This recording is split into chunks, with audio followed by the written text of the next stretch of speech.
Merhaba arkadaşlar, ben Babakaro. Tekrardan yeni bir videoda sizinle beraberim. Lütfen bu videoyu izlemeden önce like atın, abone olun ve arkadaşlarınızla beraber paylaşın.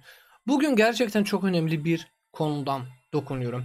O yüzden kesinlikle ve kesinlikle eğer ki daha fazla leş puanı ya KP'yi kasmak istiyorsunuz ve en güncel taktikleri öğrenmek istiyorsunuz, kesinlikle ve kesinlikle bu videoyu izlemelisiniz. Ben de kendimden abi böyle bir şeyim de yok, böyle bir kibrim de yok. Kendim öğrenmedim. Ben de yani kendimden bunu üretemedim arkadaşlar. Bir tane Japon YouTuber'lar var. Bizim işimiz sırf sizi bu tarz şeyleri öğretmektir. Yani ben başkasından, sen başkasından bana iletiyorsun. Biz böyle bir şekilde büyük bir aile oluyoruz. O yüzden sonuna kadar bunu izleyin. Arkadaşlar şimdi savaş ettiğimiz zamanlarda bakın buralarda eğer ki bir kıtamız birisine dokunuyorsa, yani 5 kıtayla savaşıyorsak ya 3 kıtayla savaşıyorsak, bir kıtaya dokunuyorsak bakın 5 kıtalarımız nasıl oluyor. Yani gelen böyle bir şekilde havuz oluyor ve bu yani böyle bir şekilde bir yelpaze şeklinde ya hatta 360 derece 5 kıta düşmanın içinde bile geçiyor ve bunu defalarca buradan görüyoruz. Bakın düşmanların içine giren kıtaları görüyorsunuz ve bu tarz şeyler gerçekten can sıkıcıdır. Niye can sıkıcıdır? Daha fazla KP veriyoruz düşmana. Daha fazla hızlandırma harcıyoruz. Daha fazla kaynak harcıyoruz. Ve psikoloji olarak moralimiz gerçekten bozuyor. Niye kıtalarımız dağılıyor ve gereken hasarı vuramıyoruz. Hatta o kıtaları gir çık gir çık gir çık ya vur kaç diyorsunuz. Vur kaçla bile olmuyor bazen. Bazen bir kıtanız gerçekten çok fazla bir saniyede, yani balda oynayan oyuncular bir saniyede bile sizi patlatıyor. O yüzden bu çok önemlidir arkadaşlar. Nasıl savaşmalıyız? Biz bu kıtaları nasıl düzeltiriz? Böyle yelpaze şeklinde çıkmasın. Ya birisi düşmanın içinde girmesin. Bakın kıtalar düşmanın içinde girmiş resmen. Adam artık yani geri çekilse de çekilmese de hiçbir anlamı kalmıyor. Kıtaları artık hasar vurmuyor. O yüzden bunlardan kurtulması için arkadaşlar çok güzel bir yöntem var. Eğer ki bu videoyu izliyorsunuz şu ana kadar, bir beğeni atmayı unutmayın ve beraber o yönteme girelim. Ve bunları biz de inceleyeceğiz arkadaşlar. Şimdi geçelim arkadaşlar. Buradan tabii ki biz sefere geçiyoruz. Seferden direkt buradan istediğimiz bir seviye seçiyoruz. 80 seviyeden seçiyoruz mesela. Şimdi biz oyunda herkes bize diyor ki balın içerisinde girin. Bal ne? Ya topluluğun içerisine gelin. Bir mark atıyorlar ya, bir işaret atıyorlar. Herkes buradan toplansın. O top içerisinde mesela savaşın, bir komutlar alıyorsunuz KVK'da ya savaş zamanında. O niye? Çünkü bir insan, yani 10 kişi, 15 kişi, 20 kişi bir topun içerisinde savaştığı anda eğer ki birisi vuruyorsa birçok oyuncu, özellikle o düşmanın komutanı ya sizin komutanların alan hasarı olduğu anda birisi vurursa sizin komutanlar da tetikleniyor. Yani becerisi başlıyor. Artık savaşmaya giriyor. Savaş alanına giriyor komutanınız. O yüzden herkes diyor ki bal içerisinde savaşın. Şimdi geçelim. Bakalım nasıl olacak bu iş. Bunu nasıl yapabiliriz? İlk başında ben size normal sıradan savaştığımız anları size gösteriyorum. Biz böyle savaşıyoruz. Yani kıtaları böyle sürekli böyle yapıyoruz. Arka önde, arka önde, tamam mı? Böyle bir şekilde vuruyoruz arkadaşlar. Ve eğer ki yaklaşırsak bakın biz şu an 5 kıtamızda vuruyoruz arkadaşlar. Bakın 5 kıtaya vurduk mesela. 5 kıtada bu komutanı vurduk abi. Bak kıtalarımız nasıl? Dağıldı. Ve bu dağılma sebebiyle artık bal içerisinde değiliz. Yani bal yok. Biz sadece bir kahramana vuruyor. Bir komutanı vuruyoruz. Ya o komutan sadece birimize vuruyor ve diğer komutanlar ta yerine alana kadar da çok fazla bir hasar vurmuyor arkadaşlar. Ve bu gerçekten can sıkıcıdır. Yani daha fazla KP kasamıyorsunuz. Ama bunun da yöntemleri var. Artık yöntemi geldi. Rise of Kingdoms kendi stratejisinden ve kendi çabasında bu tarz şeyleri yapıyor. Şimdi bakıyorum Liochem daha bu komutanlarım hiçbir şey yapmadan Liochem neredeyse canı ortada. Yani yarıya bile düştü.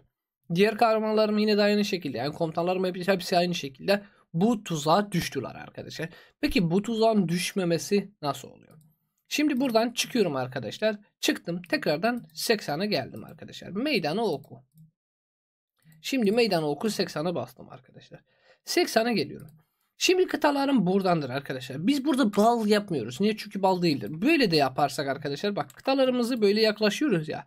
Yine de balın içerisinde değiliz. Yani bu bal değildir. Bal dediğimiz şey böyle hepsi bir anda topluyor. Bakın bal budur. Tamam mı? Bak hepsini bir anda toplaması gerekiyor. Gördünüz mü? Böyle. Bu baldır şimdi. Şimdi bu balı yönetmesi için arkadaşlar böyle ileriye geçiyoruz. Tamam mı? Tekrardan ortaya ki kahramanlarımız hepsi bir anda olsun. Kimse böyle kolay kolay vurmasın bize. Tamam mı? Ve bu gerçekten çok önemlidir. Bakın burada toplanıyoruz. Vurduk mu abi? Vurduk. Bir geri çekiliyoruz arkadaşlar. Geri çektiğimiz anda ben ellerimi çektim. Yani kıtalarımız bu komutana dokundu mu dokundu. Geri çektiriyorsunuz, böyle bir şekilde bastırıyorsunuz arkadaşlar. Şimdi benim önceki savaşımda böyle vuruyordu arkadaşlar. Böyle vururken düşmanın bir kıtam sağdaki düşmanlara geçiyor. Bir kıtam da soldaki düşmanlara geçiyor. Yani her türlü ben burada zarardayım. Niye? İki kıtam gidiyor. İki kıtam gidiyor derken düşman vuruyor. Bakın şimdi farkı görüyorsunuz. Ben şu anda önceki videom gibi, yani önceki savaşımdan benim Liuch'um çoktan da yani yarıya bile düşmüştü arkadaşlar. Ve şu an Liuch'um, çünkü bal içerisinde savaştığım anda arkadaşlar Liuch'um bile sarıya bile düşmeden ben bu savaşı bitirdim. Bal anlamı budur. Tekrardan biz bunu deniyoruz arkadaşlar. Tekrardan geliyoruz. Buradan meydanı oku. Tamamen anlatıyorum size. Meydan oku bütün kıtalarımızı biz diziyoruz arkadaşlar. Böyle geçiyoruz. Tamam mı? Eğer ki kıtalarımız beraber gitmesini istiyorsunuz, böyle bir şekilde ortaya birkaç tane, 10 tane, 15 tane klik atarsınız arkadaşlar. Kıtalarımız toparlanıyor zaten de. Bakın böyle toparlandı. Şimdi geçiyoruz, ileriye geçiyoruz. Tamam, ileriye geçtik abi. Bakın bir kıtamızda buna vurursak biz tetiklenmiyoruz, tamam mı? Böyle bakın, böyle hepsini, kıtalarımızı geri çektiriyoruz arkadaşlar. Buradan direkt vuruyoruz. Vurduk mu abi? Tamam. Şimdi geri çektiriyoruz. Çektiğimiz anda bir yerden bir ortaya geçiyoruz arkadaşlar ve böyle bütün kıtalarımız bizim tetiklenmiş. Tetiklendiği anda bir kıtam sağa gitmiyor. Bir kıtam sola gitmiyor. Bir kıtam ortaya geçmiyor. Yani böyle bir şekilde yelpaze şeklinde veya hatta 360 derece şeklinde olmuyor. Bu tarz şeyler bize ne kazandırıyor? Bu tarz şeyler bize daha fazla KP kastırıyor. Bu KP kastırması niye leş puanı daha fazla kastırıyor? Çünkü 5 kıta bir anda tüm gücüyle vuruyor arkadaşlar. Ve oradaki kıtalar kim olursa olsun, ne vurursa vursun, ne vurmasa vurmasın, ne bulunursa bulunsun, bu kıtalar onu da vuruyor. Yani alan hasarı vuran komutanlarımız zaten tetikte. Tetikte olduğu anda da alan hasarı vuran bütün komutanlarımız daha fazla KP kastırıyor ve düşman içinde giremiyoruz. Düşman içinde girmemesi için abi daha az KP, daha az kaynak harcıyoruz.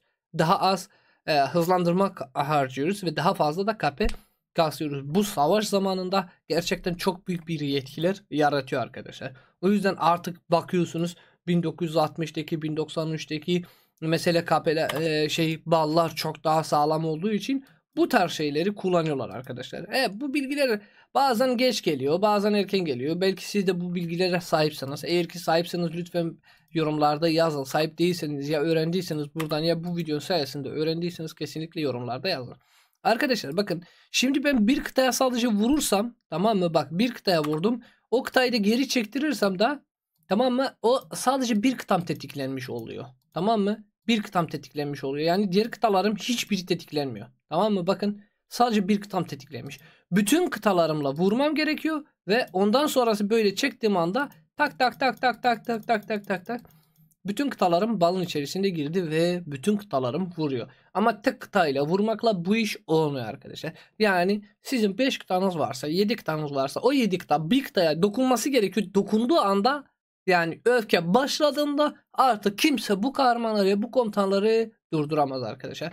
Ve bu çok çok önemlidir. Onu da size söyleyeyim arkadaşlar. Şimdi burada benim kıtalarım hiçbiri ortadan kaybolmuyor. Hiçbiri de sağa ve sola gitmiyor arkadaşlar. Daha fazla, daha rahat bir şekilde büyük alanda ben hasar vuruyorum düşmana ve hiçbir şey de kaybetmiyorum arkadaşlar. Ama önceki tarafında ben direkt kıtalarımı basarsam arkadaşlar, böyle geçersem de ya böyle vurursam artık bu kıtalarım tamamen bakın nasıl ortadan düştü arkadaşlar. O yüzden böyle bir şekilde savaşırsanız oyunun mekaniği neredeyse devre dışı bırakırsınız ve rahat bir şekilde daha fazla KP kasabiliyorsunuz. Arkadaşlar umarım bu video faydalı olmuş olabilir. Eğer ki faydalı olduysa lütfen bir beğeni atmayı ve abone olmayı unutmayın. İzlediğiniz için çok çok teşekkür ederim. Kendinize çok iyi bakın. Görüşmek üzere. Hoşçakalın. Bay bay.